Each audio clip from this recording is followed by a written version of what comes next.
At any point in time in your trading, you will be making three decisions. So out of these three decisions, you will be making any one of them. One is either you should buy or you should sell, and the third one is do nothing. It's very important. So लोगों को लगता है कि doing something is important then doing nothing, but stock market में इसका बिल्कुल उल्टा होता है. So doing nothing is also a decision that you make. It is also a strategy to protect your mental and financial capital. So ये तीन decisions आप as a trader किसी भी टाइम पे लोगे, राइट.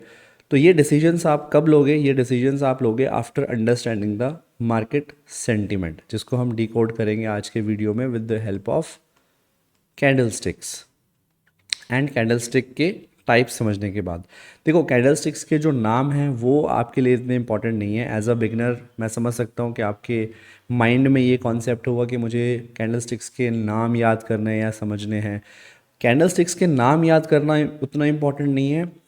इंपॉर्टेंट है कि आपको मार्केट का सेंटीमेंट समझ में आना चाहिए. आपको कैंडलस्टिक के थ्रू मार्केट को डिकोड करना आना चाहिए. तो देखो, सबसे पहले हम स्टार्ट करते हैं. हमारे पास ये एक ग्रीन कैंडल है. इसमें क्या होता है, जैसे मैंने बताया था आपको, यहाँ पे मार्केट ओपन होता है. यहाँ पे अगर आप देखोगे ये बहुत छोटी सी एक विक है. तो यहाँ पे हमारा डे का लो लगाता है प्राइस.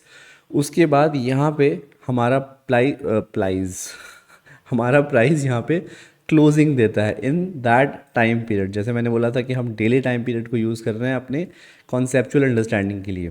उसके बाद यहाँ पे आप ये देखोगे एक छोटी सी विक यहाँ क्रिएट होती है जिसमें हमारे को प्राइस का हाई पॉइंट मिलता है.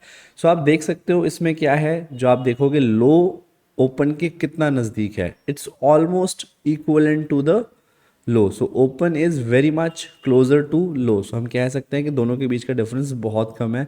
सिमिलरली जो हमारा क्लोजिंग प्राइस है that is very much closer to the high of the day. So this actually shows कि मार्केट का sentiment is extremely bullish on that particular time frame. So extremely bullish ये हमारा market का sentiment है. सो इस candle को, इस particular जो हमारा फॉर्मेशन हुई है कैंडल, इसको हम मारूबोजू भी बोलते हैं. अगर ये ग्रीन कैंडल है तो हमें पता है कि हमारा मार्केट इज़ एक्सट्रीमली बुलिश. वहीं अगर हमारा रेड कैंडल हमें दिखाई देता है तो इसका मीनिंग क्या है कि हमारा प्राइस यहाँ पे ओपन होता है एंड उसके बाद प्राइस कीप्स ऑन फॉलिंग और हमारा यहाँ पर हमें क्लोजिंग मिलती है. सो अगर आप यहाँ पे देखोगे अगेन हमारा लो जो है it is very much closer to the closing price of that day and high is very much near to the open price of that particular day. So ये हमारा रिप्रेजेंट करता है एक्सट्रीमली बेयरिश सेंटिमेंट.